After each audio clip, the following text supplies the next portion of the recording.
मौसम बदल रहा है और बदलते मौसम में बरसात चल रही है और इस बरसात के मौसम में सांपों का आना सुनिश्चित है। वो कहीं ना कहीं बाहर निकलते हैं, जिसके कारण जो आमजन जो है वो शिकार हो जाते हैं। लेकिन आज की वीडियो आपके लिए सावधानी किस तरह से बरतनी है, अगर सांप आपको काट जाए तो आपको क्या करना है, आज उसी को लेकर मैं एक बार फिर कैथल के श्री स्पेशलिटी हॉस्पिटल में मौजूद हूं और डॉक्टर पंकज राविश मेरे साथ हैं। इनसे तमाम विषयों पर बात करेंगे और पहला विषय है कि सांप काटने पर व्यक्ति को क्या करना चाहिए, किस तरह की सावधानी बरतनी चाहिए, क्योंकि अक्सर देखा जाता है जब सांप काटता है तो लोग घबरा जाते हैं, जिसके कारण उनकी मृत्यु भी जो है काफ़ी बार देखी गई है। फिलहाल डॉक्टर पंकज राविश मेरे साथ है। डॉक्टर साहब नमस्कार। नमस्कार मोहन जी। डॉक्टर साहब, पहला सवाल मेरा है, बरसात का मौसम चला हुआ है और सांपों का जो है वो आना जाना फिलहाल देखा जा सकता है, बाहर निकलते हैं, जिससे कि काफ़ी लोग जो है वो घर्षित भी हुए हैं, लोगों को काट जाते हैं। तो क्या इसमें बचाव रखना चाहिए और इस मौसम में किस तरह के सांप निकलते हैं, कौन कौन सी प्रजाति के होते हैं? मोहन जी, पहले तो मैं बताना चाहूँगा, हर एक सांप का अपना अपना एरियाज़ होते हैं। जो अपने यहाँ जो सबसे मोस्ट कॉमन होते हैं, वैसे सांप दो तरीके के होते हैं। एक होता है जो सांप जैसे कोबरा है, एक जो जिनका जो जहर होता है, जो हम लोगों की मोस्टली नसों के ऊपर काम करता है। दूसरा होता है क्रैत। क्रैत हम लोग के एक ब्लड सर्कुलेशन के ऊपर काम करता है, यानी खून के ऊपर ज़्यादा उसका असर रहता है। यानी अगर हम एक लोकल लैंग्वेज में बताएं, एक सांप के काटने से आदमी को पैरालिसिस भी होता है और कई बार उसको गैंग्रीन और यहाँ तक कि ब्लीडिंग का रिस्क भी रहता है। लेकिन जो कैथल में जो इस एरिया में जो मोस्टली स्नेक जो पाए जाते हैं, वो स्नेक होते हैं जिनका नसों के ऊपर ज़्यादा इफेक्ट रहता है। यानी जैसे कि अगर सांप वगैरह कुछ काटते हैं, कई बार तो कुछ सांपों के काटने का निशान भी नहीं होता, जैसे क्रैत वगैरह के आपको कई बार दांतों के निशान नहीं मिलते, क्योंकि कभी महीन होते हैं उनके दांतों के निशान। और कोबरा वगैरह के काफ़ी स्ट्रॉन्ग रहते हैं, आपको उसको क्लियरली पता चल जाता है।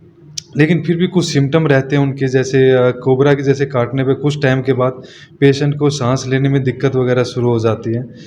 पेशेंट की जो आंखें होती है वो झपकनी ज़्यादा शुरू हो जाती है। पेशेंट कहता है जी मेरी आंखें में भारीपन आ रहा है, सांस में थोड़ा खिंचावट आ रहा है, या उसके हाथ पैरों में सूनपन वगैरह आ रहा है। कुछ जो लक्षण होते हैं वो आधे एक घंटे में शुरू हो जाते हैं। तो हमें एकदम से ये चीज़ का ध्यान रखना है। पहले तो ये कि अपने आसपास का एरिया थोड़ा साफ़ रखें, अपने सांपों से पहले बचाव रखें। अगर सांप से अगर लगता है कि हमें काटा है या कोई शक जाता है, तो उसी टाइम उसके लक्षणों के हिसाब से फिर हम मेडिसिन वगैरह के डॉक्टर के पास जाने की वो सलाह देते हैं। डॉक्टर साहब, अगर बात करें फिलहाल जैसे मौसम चल रहा है और जिस तरह से सांप जो है वो निकलते हैं, तो घातक कितने के हैं अगर व्यक्ति को काट जाएं कोबरा के अलावा? घातक देखें तो घातक बहुत कम होते हैं, मुश्किल से 100% में से 30% ही जो हैं जहरीले हैं। 70% नॉर्मली उनमें इतना जहर नहीं होता या बिल्कुल ही नहीं होता।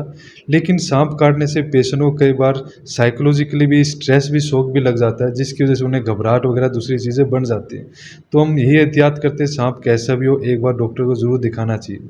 डॉक्टर साहब, क्योंकि अक्सर देखा जाता है जब सांप की बात आती है तो घबराहट मन में हो जाती है, सांप सामने दिखता है तो तब मन में घबराहट हो जाती है, लेकिन जिस व्यक्ति को काटता है वो घबरा जाता है, तो इसका कितना असर जो है वो उसकी बॉडी पे, उसके स्वास्थ्य पे पड़ता है? काफ़ी फ़र्क पड़ता है मोहन जी इस चीज़ का, क्योंकि कहते हैं ना, एक डर आधा आदमी को आधा पहले ही ख़त्म कर देते हैं इन चीज़ों में। लेकिन इसमें घबराने जैसी कुछ नहीं होती। सबसे पहले हमें कुछ चीज़ों का ध्यान रखना पड़ता है। जैसे किसी आदमी को लगे हाँ मुझे सांप ने काटा है, सबसे पहले तो इमीडिएटली अपने, एक तो काफ़ी एक भ्रांति होती है अपने गाँव में, वो उस हिस्से को काफ़ी कस के बांध देते हैं। कई बार वो नुकसान ये करता है कि उस हिस्से में कई बार गैंग्रीन पनप जाता है।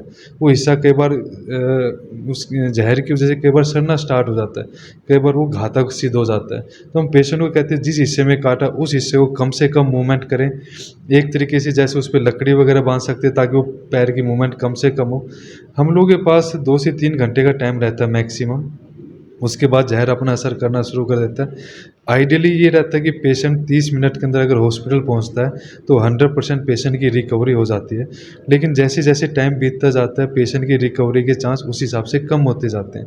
तो सबसे पहले तो ये कि पेशेंट को इमीडिएटली इमोबिलाइज़ करो, उस एरिया को साफ़ करते रहो, पेशेंट को रीएश्योर करते रहो कि ठीक है, सब चीज़ें होता है, और इमीडिएटली उसको एम्बुलेंस या किसी भी अपने व्हीकल से इमीडिएट हॉस्पिटल में ट्रांसफ़र करें। जैसे आम जन देख रहे हैं किसी मेरे साथी को, अगर मैं कहीं से निकल रहा हूँ, किसी साथी को अगर सांप काटे तो फर्स्ट एड में क्या करना चाहिए? फर्स्ट एड कैसे दी जा सकती है उस व्यक्ति को? फर्स्ट एड में सबसे पहले तो घाव को हम साफ़ कर सकते हैं और दर्द वगैरह के लिए अगर आसपास कोई मेडिसिन है, पेन किलर, वो ईज़िली हम दे सकते हैं। दूसरा, कोशिश ये रहती है कि वो हिस्सा कम से कम मूवमेंट करे। जैसे अगर मुझे हाथ पे किसी ने बाइट किया तो कोशिश करिए तो गत्ते वगैरह या लकड़ी वगैरह उसे बांध के तो उसे एक स्ट्रेट पोजीशन में रखें, ताकि मूवमेंट, जितनी ज़्यादा मूवमेंट होती है ब्लड सर्कुलेशन ज़्यादा होता है और पॉइज़न जो जहर होता है सारे शरीर में फैलने का उतना ही ज़्यादा रिस्क रहता है। तो इमोबिलाइज़ करके पेशेंट को रीअश्योर करो और एज सुन एज पॉसिबल उसको हॉस्पिटल में शिफ्ट करें। तो डॉक्टर साहब, अब आती है ट्रीटमेंट की बात। आपका हॉस्पिटल कितना इस बीमारी के लिए कारगर है? कितनी फैसिलिटी इस बीमारी को लेकर आपके पास उपलब्ध है? हम लोगों के लिए, हम लोग ने जो सांप स्नेक बाइट के लिए जो यहाँ पे इस टाइम सुविधा है, हम लोगों ने सब कुछ रखा हुआ है। हम लोगों ने अपने एंटी स्नेक वैनम रहते हैं जो गवर्नमेंट की तरफ से अप्रूव्ड रहते हैं, उनकी पर्याप्त मात्रा हम लोगों के पास होते हैं। कई बार पेशेंट में 10 से लेके 20, कई बार 30 या 40 तक की भी वैक्सीन की ज़रूरत पड़ती है, वो हम लोगों के पास पर्याप्त मात्रा में है। दूसरा, आईसीयू की हम लोगों के पास अच्छी सुविधाएँ हैं। एक ट्रेन्ड स्टाफ है जो 24 घंटे उनकी ट्रीटमेंट में लगा रहता है। दूसरा, मैं खुद भी पर्सनली भी उनको हर 2 घंटे 3 घंटे में पेशेंट का ऑब्जर्वेशन करते हैं। दूसरा, अगर पेशेंट को इमरजेंसी में ज़रूरत पड़ती है वेंटिलेटर पर ले जाने की, वो सुविधा भी हम लोगों के पास उपलब्ध है इस टाइम। तो डॉक्टर साहब, अंत में क्या कुछ कहना चाहेंगे? बरसात के मौसम चल रहा है, इसमें डेंगू फैलने का भी खतरा रहता है, जैसे हमने पिछली वीडियो में दिखाया था, लेकिन फिलहाल आज विषय सांप का है, तो उसको लेकर लोगों से क्या अपील रहने वाले, क्या कहना चाहिए? मैं लोगों से यही अपील करूंगा, सांप मौसम, बरसात के मौसम में काफ़ी बाहर निकलते हैं, क्योंकि बारिश का मौसम रहते ही ऐसा है कि उनके जो बिल्स होते हैं पानी भरता तो वो बाहर निकलते ही हैं। तो इसमें घबराने की कोई दिक्कत नहीं है। स्नेक बाइट 70% तो नॉन पॉइजनिंग रहते हैं, जहर वगैरह नहीं होता है, लेकिन जो 30% है तो वो जहरीले होते हैं। लेकिन जब भी आपको कोई भी दिक्कत हो, कभी भी ऐसा कोई स्नेक बाइट हो, अपने आसपास के लोकल हॉस्पिटल में उसी टाइम सलाह लें, या एम्बुलेंस वगैरह से किसी हायर सेंटर में ले सकते हैं, लेकिन इसमें लापरवाही ना बरतें कभी भी। एक छोटी सी लापरवाही कई बार आपकी जान पे बड़ा रिस्क दे देती है। चलिए, बहुत बहुत धन्यवाद। Thank you sir. ये थे हमारे साथ डॉक्टर पंकज रावी, जिन्होंने तमाम जानकारियाँ दी कि सांप से किस तरह से बचा जा सकता है, कौन से सांप जहरीले हैं, कौन से जहरीले नहीं हैं। लेकिन सबसे बड़ा कारण क्या रहता है, हम घबरा जाते हैं, जिसके कारण हमारा जो मेंटली सेटअप है वो डिस्टर्बेंस हो जाता है, जिसके कारण हम जो है उस ओर जो है वो पहुंच जाते हैं जहां नहीं पहुंचना चाहिए। इसलिए घबराएं नहीं, तुरंत जो है अपने नज़दीकी हॉस्पिटल में जाएं। लेकिन कैथल के श्री मल्टी स्पेशलिटी हॉस्पिटल में तमाम सुविधाएं उपलब्ध हैं और आप वहां पर जाकर इन सभी बीमारियों का इलाज जो है वो करवा सकते हैं। इस वीडियो को आप कहां देखते हैं और कमेंट बॉक्स में अपनी राय ज़रूर दीजिएगा।